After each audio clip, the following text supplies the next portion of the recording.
అధిక విద్యావంతుల ప్రయోజకులైరి, పూర్ణసుంఠలు సభా పూజులైరి.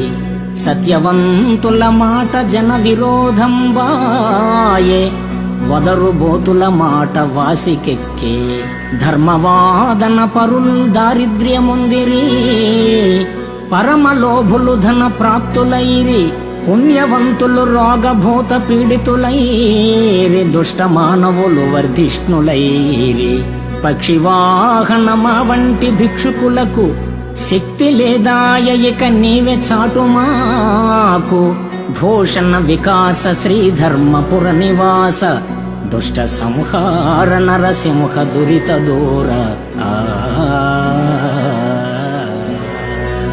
ఓ విశ్వమానస విహారి, గొప్ప విద్యావేత్తలు అప్రయోజకులవుతున్నారు, మూర్ఖమతులు ముఖ్యులై పూజ్యులవుతున్నారు. గుణహీనుల మాటే చెల్లుతుంది. ధర్మాచార సంపన్నులు దారిద్ర్యాన్ని అనుభవిస్తున్నారు. పిసినిగొట్టువారు శ్రీకి వారసులవుతున్నారు. మంచివారు రోగగ్రస్తులవుతున్నారు. దౌర్జన్యకారులు దర్జాగా బ్రతుకుతున్నారు. మా వంటి శక్తిహీనులకు ఓ పక్షివాహన, నీ పక్షమే మాకు రక్ష.